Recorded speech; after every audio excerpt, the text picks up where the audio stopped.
We got something here for. All right, y'all hear me all good? Oh, yes, sir. All right. Get mine closer to you a little bit. All right. So what's up, guys? This is Morgan with the Salty Pine Podcast. We're here at my buddy Thomas Morris's shop with Escape Plan Guides, and he's got his other two guys that run charters for him while he's at work. Yeah, we're going to get one of these things started. So, let's Introduce ourselves. introduce yourselves. Right here we got Thomas. I am the owner of Escape Plan Guys. This is Little T. That's right. This is Big T. That's Thomas Wallace. Thomas Wallace. And Jared Presley. We got Jared Presley. And these three guys right here, they run sea duck hunting charters out here on the Pamlico. Was hoping to get some started today, but how'd that go yesterday? So we started off, went to Swan Quarters, rode out the Sound. I rode 40 miles, he rode 40 miles. Just wasn't enough. I had to call my clients. He's not here. He on this. I hate to just tell somebody wherever they're coming from, just killing birds. I know it's hunting, but when I can go out there and confidently say that I'm not going to have a good hunt the next day, I will cancel. It's just how it is. That's definitely understandable.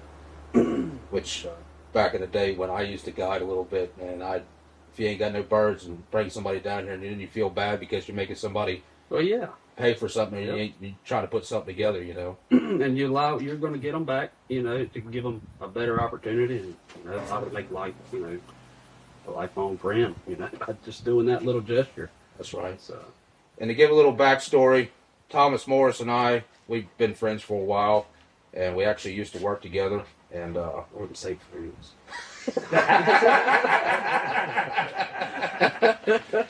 acquaintances, how's that? Right, co-workers. Co-workers. Now, we used to do some fishing together.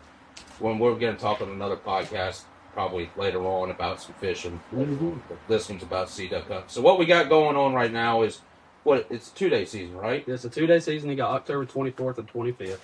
And then it does not come back in until November 8th.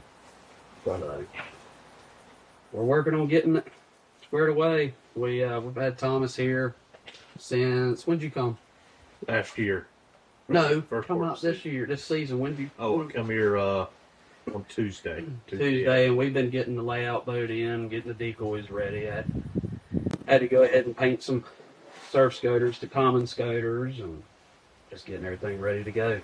So we're all geared up. Unfortunately, we did not hunt today, and we are not going to hunt tomorrow. But we did decide to go trout fishing this morning, and it paid off. But old Jared did go this morning. How'd you do, Jared? We got one scoter. One scoter. Had the opportunity to kill a few puddle ducks. Got caught lacking. Oh, but that's how it goes, man. You see the scoters out there today? We've seen one scoter. That's all. Pretty slow. Yeah. That's pretty slow. And just to let everybody know, today is October 24th, Friday. And today was the opening day of duck season. So, and these guys put in some time riding around, obviously, yesterday. So, what's the big plans for this year? So, as of right now, we're just waiting on these birds to show up. They were here. Matter of fact, so Thomas, he works on a ferry from Swan Quarter to Ocracoke, and he's able to, really scout while he's on the job with his lines. But they were here, and we had enough to hunt. That's why I booked the hunt. But unfortunately, this hard west wind, I think, pushed them out. And we're just going to wait for them to show back up. That's all we can do. That's right. We got a lot of time, and they can show up every night. They've left every night, so they'll show back up every night. But, yeah, we're waiting until the 8th. He's going to be hunting first. He's got the 8th, 9th, 10th, or one of them days is a Sunday, so he's not going to be hunting that day. And then I get back home on that Wednesday, the 12th. And then the 13th is a Thursday, and that's when I'll be hunting. Mm-hmm. So, and Jared, you also have a puddle duck hunt on the 8th. Yes. And then that's it for a little bit. Yeah. So 20 maybe. Mm-hmm. 18. Yes, that's right. 18. It was pretty steady that week. But this is Jared's first year guiding, so I mean, not only for me, but for himself as well. And this is going to be a really nice opportunity. Instead of just doing sea duck hunting, we can do puddle duck hunting, especially having such a good guide for puddle ducks. It's going to be such a big help. Yeah. Get a lot of people some different variety of birds. Because I have a lot of people, that come sea duck hunting with me, and they're seeing all these puddle ducks flying. But I'm sorry, I got the wrong spread for you here. The cavalry's coming in. Yeah, that's right. Get Pamlico Sound wrapped up. Yeah, yep. So tell everybody how you hunting. So me and Thomas, we both own 25-foot Seahawks, and we both have 2-man UFO next gens. That is very ideal. I used to run a panel blind, but I got out of that just for the conveniency of it, really. Just having to pick the layout boat off, take the layout boat off the boat, put the panel blind in, and it got really aggravating.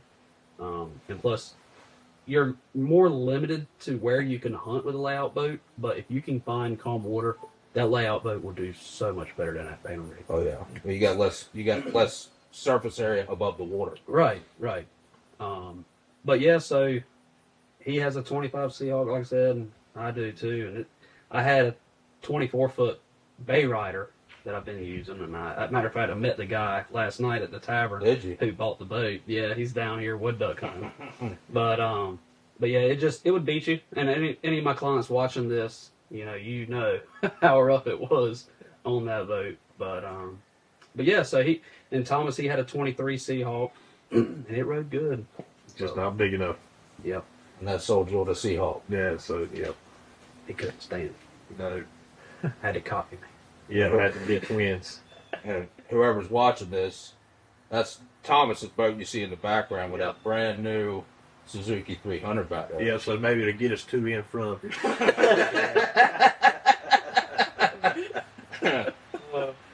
What kind of boat do you have, Jerry? 21-foot Parker. You're running what, a Currituck rig?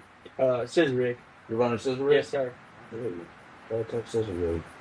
Yep. And anybody watching Currituck scissor rig, it was originally, I think they didn't they originate in Currituck? Yes. Yeah. So it originated in Currituck, and it's built out of juniper wood. Now they're starting to make them out of fiberglass, but originally it was made out of juniper wood, and it outlines the boat. Juniper wood is lighter than pine, so it floats, and then you drill holes in it, and you put your pine trees in it, and then whenever you kill ducks, or when you're setting up your spread, you open it up, you back the boat out, leave it anchored, and then whenever you need to go pick up ducks, you back out of it, it'll close back up on you. You go out there, pick up your ducks out in the open water, open it back up, slide right back in, tire off, you're back on. Yeah. And the idea behind it is it looks like an island, or not even so much an island, but a lot of those birds are flying, eye level with you, and it blends into With your the background. pines, to your background. Hence the salty pie. Exactly. Yep, exactly. But so how long ago did you get back into sea duck hunting? So 2017 is when I first opened up Escape Plan Guides. That's when I first started it, and I had a buddy of mine, Wyatt, down in Fairfield, who had a bunch of impoundments, and he was guiding in there. Well, that year, the 2017-2018 season, it froze. So all the hunters that were in the impoundments, they didn't have anywhere to go. So Wyatt, he was out there killing bluebills with me. He was like, "Hey, you want to come out here and we could take the impoundment guys?" I was like, "Yeah, I've never done it, but sure." I was like, "What's in it for me?" He's like, "Well, they don't pay." I was like, "Oh, okay." So anyway, we went up and out there, and I had a blast. I mean, I didn't even pull the children. And that really is what got me started. So I was like, all right, well, I'll just do this, just bluebill hunt. It's easy, bank hunt. Well, of course, the next year, the 2018-2019 season, there was no bluebills. It was hot. Well, I got to find out something to do. So in the Belhaven, there was a bunch of scoters. I was like, well, how can I kill these things? So I got some black spray paint, and I had my bluebill decoys that I just bought. And I spray painted them black, and I went out there on the bank, and we smoked them. And it was on from there. But I have sea duck hunted when I was younger, but I didn't really know what I was doing. And I just kind of really self-taught myself. I did have some little bit of help, but But yeah, ever since then, that's all I really wanted to focus on. Just because even on the warmer seasons when the puddle duck hunting isn't good, that's my best sea duck season. Yeah. You know, if it's cold here, don't get me wrong, we get sea ducks, but they're going to keep going south, especially your commons. Mm-hmm. They're just going to keep going. But on your warmer seasons, like I said, in 2018 and 19, you could go to Rose Bay out in the Pamlico Sound, anywhere, and you see thousands of sea ducks. And it was like it is today. You know, 70 degrees midday, and they're out there. Yeah. But yeah, and then as far as branching out to having other guides come and work for me, especially Thomas, I noticed a lot of people that I had to turn down, and I'm not big on turning people down, and it was really hard to find somebody that I could really trust. And meeting Thomas, it was definitely a blessing, to say the least. He's been helping me. He helped me last duck season, and he'll help me this duck season, and hopefully many, many more to come, as well as Jared. But As long as you don't fire me. yeah, hopefully not. Hopefully not. But yeah, no, Thomas is really good. He knows what he's doing. You know, I can trust him to take my boat out for the most part. But it's nice just being able to go out there with both of our boats. Obviously, they're my clients, but in the same, you know, boat, they're in his boat, so he's the guide. But, Yeah. you know, it's just nice being able to hang out together. You know, we're hunting not even 500 yards away from each other, and when we drop our clients off, we meet in the middle, you know, and both groups of clients can meet each other. You know, it's really cool. Yeah. So, but yeah. TW, when did you get started? Duck hunt. I Course started, sounder. I'm a course sounder and course sounder. I told you on Southside, no more like no moonshine, no feet. Anyway, I started duck hunting when I was about 12, 11 or 12. But started wood duck hunting when I was younger. And I met a buddy of mine, his name's Mason Rose, and his uncle, actually, his name's Terry Rose, and he builds course sound layout boats. Terry does, and Mr. J. Boone with B&B Waterfowl. We used to spend a lot of time sea duck hunting with them, and when Terry started making them two-man layout boats, and we used to spend a lot of time hunting sea ducks and stuff. And then I got out of that a little bit and started hunting more bluebills and stuff like that, and went on a couple trips with that, and I just really stuck with that when I was 16, 17, 18, and you know, and whenever Thomas, you know, I was talking to him, his dad rides across on the ferry out, so I was talking to him saying he might have needed some help sea duck hunting, and you know, I knew I could do it. You know, I've done it since I was growing up, and so I got to talking with him, and we made it happen. There you go. Yeah. So, and it's been great so far. Yeah, we've had a lot of birds come across that gun. Yeah, it's been successful. I think we killed about I think it was 630 last year. 630 birds and a little over, you know, 40 hunts, whatever it was. That's phenomenal. Yeah, we had a really good time. So, A lot of happy clients. I know a lot of people come to you for the old squall. Can we name you the old squall king for Pamlico? Who? You. Me? Yeah, you. I will say that I think I am. I'm not sure, but I'm pretty sure I'm the only guide in Eastern North Carolina that can say that they will probably put you on old. Now, obviously, that depends on if they're here for one, and Right. two, what time of year. Yeah. You know, but we saw 8 the other day, so. yeah, yesterday. seen one yesterday. Yeah, I seen one yesterday. But yeah, I mean, old squalls is definitely what sets me apart, and they're just a really sought after bird in this area. But you know, you got your guys that come from Maine, you know, up that area. Like we had some clients come last year, killed an old squall, and I was like, look, you know, you killed your old squall. Cool. All right. He was like, yeah, we killed them like you killed bubbleheads. Of course. But yeah, they decoy so good, man. But I will say, even though, you know, I can say that I can put you on an old squall, the only reason that I hunt them today is because of this guy. Oh, The So Jared, let's hear the backstory. yeah. So I started coming down here in 2019. I think I met Thomas in 2020 when we were up here at Riverside Campground. Wait, which Thomas? This Thomas. Little T. Little T. We were at Riverside Campground. We were staying in one of the cabins up there, and he was taking pictures of one of his clients' dogs for his hats. Yep. The banded retriever, I think. Yep. And we got to talking. I actually pulled him out of a wet grass field in that old Chevy truck over there. Ford had to come and rescue, but so we got to talking, and I told him we killed old squirrels, and he looked at me like I had 9 eyeballs. And he did not believe me. It took me 30 minutes to convince him. Showed him date, times, the pictures of where to kill them at, and I he didn't bring was them out. the week later.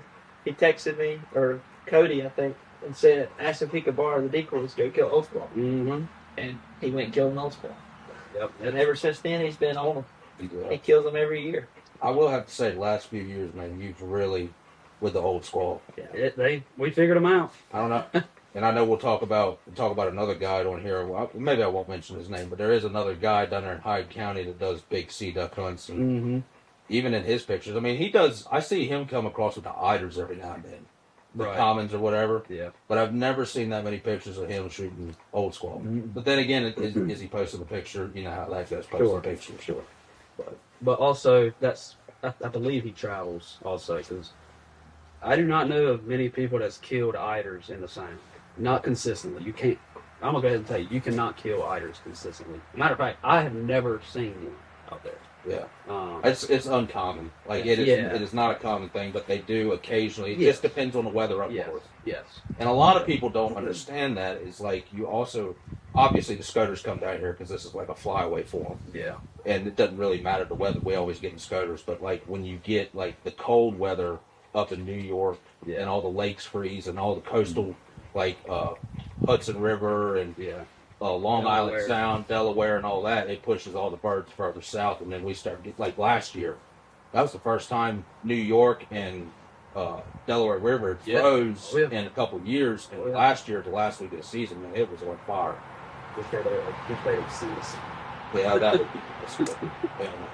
I think that's what every single hunter says. Look at what February. It would be in good shape. Yeah. And I remember back when we started hunting scoters, trying to get another buddy on board later, Joseph Smith. Mm-hmm. I remember the first time he called me, he was like, "Hey man, we're gonna go out in the river. We're gonna go shoot scoters." I said, "We're gonna go kill what?" I said, "What's a scoter?" Man, we had, like you said, we've done bluebills and puddle ducks and all that our whole life, and then all of a sudden he's like, "We're gonna go out in the middle of the river and go sit and go kill a scoter." Now, of course, I didn't know what a scoter was back then. We were Yeah. just out of high school. Yep.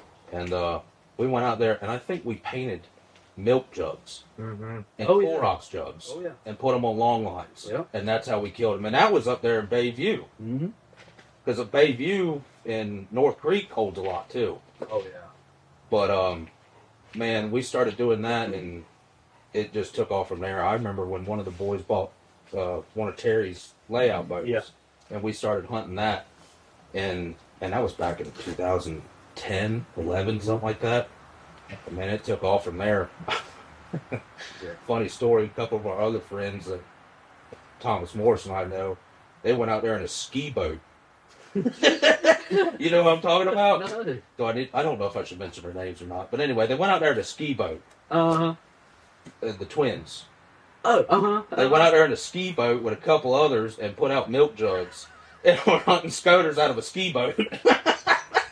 Yeah, that's what one of my buddies, Captain Austin Goodwin's guys, sirs. He uses like black buoys, just paint black buoys, Crap pot buoys. crap pot buoys, Yeah. and just puts them on there. Yeah.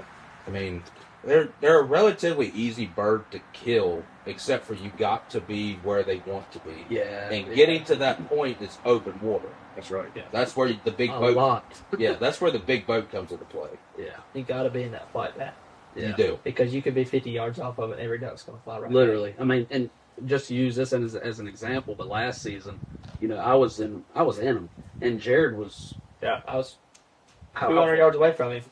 Had and hundreds of ducks around us. Nothing. yeah, He was whacking them. yeah. It's just amazing, I mean, A lot of times you can just take, and I hate to give this information, you can just go out there and scare the birds up, set up right where they were, and they will come back. Yeah. Oh yeah. They will. Yeah. But You just got to find them. yeah, that's the Well, for instance, like we were talking about earlier when y'all were eating lunch, you know, I was doing a fill-in charter for another buddy of ours, Montrich Charters.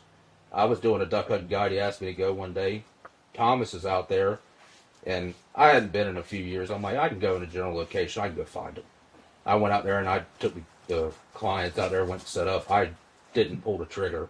We saw them, but like Jared was saying, they fly right by you because we weren't in the right spot. Yeah. Thomas limited out, what, in an hour? No, it was 30 minutes? Yeah, it was 30 minutes. Yeah. What, you had 4 guys that day? Mm-hmm. Had 4 guys, and so I got to call Morgan. So he's got to go. I called him. I said, "Hey, bud, you might want to come on out here where I'm at." And here he come. We were sitting there picking up decoys, and I had birds coming in there, and lo and behold, he went to start putting out his decoys. I mean, right where I was. And as he's putting out his first line, he had birds coming pulling in. Well, But yeah, it's a lot of fun. it is. It is. Not too much on the eating part of them, but No, I've tried. I've tried multiple times. you're a good cook. You can't make it taste good. Buddy, I looked up a lot of stuff. The one thing I found and I tried that was somewhat decent was I turned it into jerky one time. Ooh. It wasn't bad. So you do it on the dehydrator, Yeah. sliced all the breasts up real thin, put them on the dehydrator, season them up just like you do deer Yeah. jerky. But I took it right before we went on a hunting trip. I think it was when we went body booting up in Maryland. Oh yeah. There was like 8 or 9 of us that went up north, and I had done the scoter jerky. Well, I forgot that one day we killed 1 buffalo head in there, and I put that in the mix. And no, there was 2 buffalo heads, so there was like, I don't know, probably about 8 pieces of jerky. Buddy, when you bit into that buffalo head, you knew it. Needless to say, once everybody got a bite of that buffalo head, they quit eating the scoter. That's funny. But I need to start frying that dude. hey, I've got deer jerky in there. Got a dehydrator, getting ready to get it ready. Might as well go ahead. Shoot, I need to go pick up that scoter. Yeah. Put that thing on there. Hey, I got a buddy. He swears by merganser, hooded mergansers. what? Yep. Says he soaks them in milk butter. Buttermilk. Huh? What? Buttermilk. But he soaks them in that for about a week. And Don't edit that out. I'm not. This is very bare minimum editing. but he says you can't tell the difference between it and a wood duck. Really? Yeah, I won't eat. Nah, I'll that's pass stink. on that one. That's about it. Like you, Pomerantz. Yeah, I'll stink. Yes. Wood duck's mighty tasty. Yeah. Teal. Teal's good too. Pintail. Until you bite into a pellet, Yeah, really. Yeah. about to take out your tooth. Yeah. Pintail and gadwall. Favorite ducks to eat. Oh yeah. You There's can't go wrong with a puddle duck. Especially you kill one in the Pamlico down there in Hyde County that's been eating on corn. My God. Oh yeah. That's Oh, good yeah. stuff. Yeah. Definitely. Definitely. Rusty duck. The old quarter sounder though, you should do all them boys down there. You'll know how to make the stew with redheads. Redhead stew, but Bet you could try that with a go to scoter. some rutabaga. Yeah, you could probably put a rutabaga and onion in anything, make it taste good. You know, Hey, bud. make it taste good. But Yeah, it's a rutabaga and onion, any kind of meat, you can't beat it. oh yeah. You can't beat it. Take I think the first time I ever had that, I was working on the ferry, and we had been to Oakcoat, killed a bunch of redheads, and brought them back to the ferry, and we were on there with Grant Salter, Oh boy, yeah, and he stewed up some redheads with some rutabagas, and that was some good stuff. ain't bad. Yeah. But so how booked up are you? As of right now, we're pretty booked, especially for it being early. We have not even posted a single hunt from this season, obviously, because today's the first day. But once we start posting, I'll book every one of us. I've only got 2 days left in January or November for me being the guy. Thomas, he's got 2 in January and 4 in November, and that'll be it for me. yeah, and then Jared.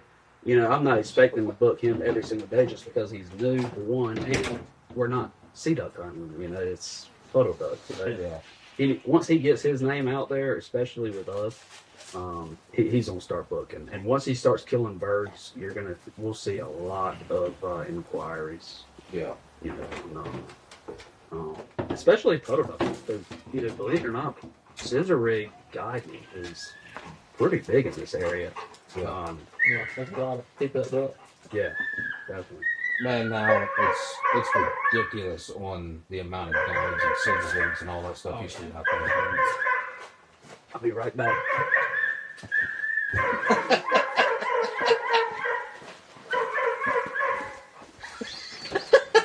Sucker ain't happy. I'll beat the hell out of it.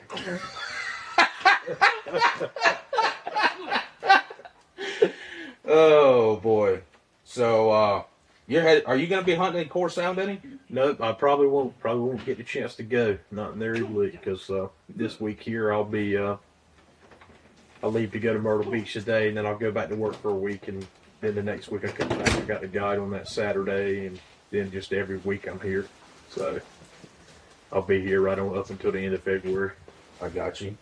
So we booked those 2 days in January. That'll put me hunting, 30 days in a row. Mm-hmm. 31 days minus the Sundays. So Oh yeah. You gotta have a break every now and then. you got to have a break Yeah. every now and then. Sorry about that. My dog is going crazy. We heard it. No, we didn't hear it.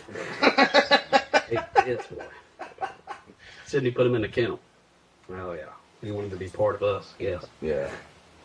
But well, what else we got? Anything else? Anything else coming up?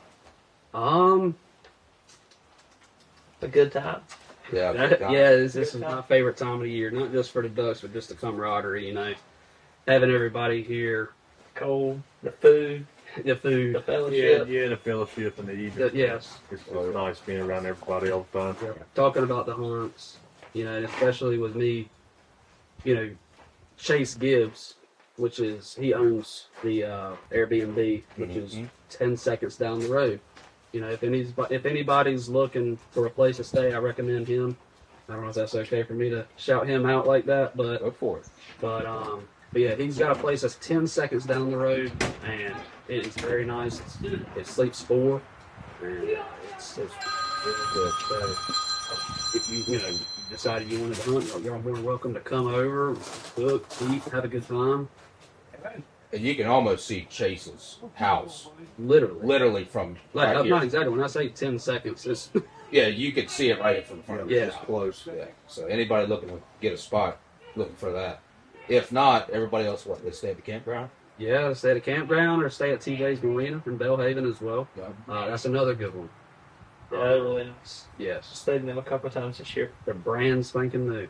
Yeah, TJ's got it going on. Yes, he Yeah. does. He does. But, Is that where you're staying at, Thomas? Or you staying No, at? I got that trailer there in Riverside Campground I stay at. Okay. Yeah. What about you, Jared? We bring our camper down. We'll bring it down next weekend. He'll be here till the end of duck season. All right, everybody's at the campground. Yeah. so nice just having everybody right here. Yeah. And that's another good thing is if something's going on, if Thomas blows a tire or a hub or whatever, we're going to be there helping them, And I know they do the same thing for me, and it's just nice. Which I mean, everybody around here kind of does that Yeah. too, anyway. Yes. Yeah. People down here is different. People back around. Back around. Where do you live at? Central North Carolina. I live in Lexington. Okay. But He might as well they be. just ain't nice. Yeah. He stays down here enough. Yeah. They just ain't nice where I'm at. Here, everybody's nice. Everybody still waves at you. They go back home. People look at you and they're just shake their You head. better stop that if you got to go to Myrtle Beach.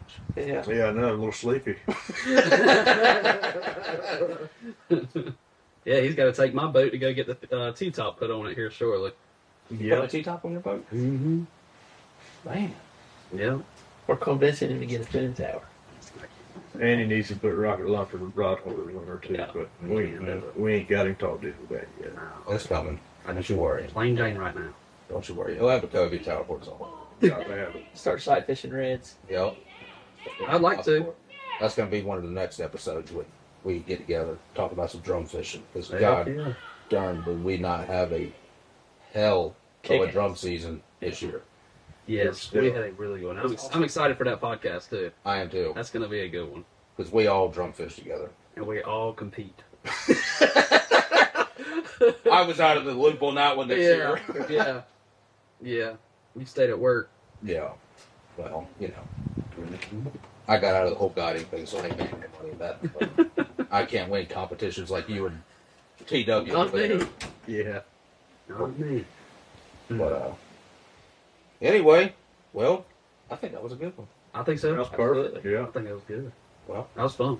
that was fun. We'll get back together again. You think big two? It was good. Like toy on sound toy. Like I know like never shine up fish. See you fellas later. Thank y'all for watching. Yeah. Thank you. Thank you. Thank you. You tell me that ain't I think you got a good one on that one.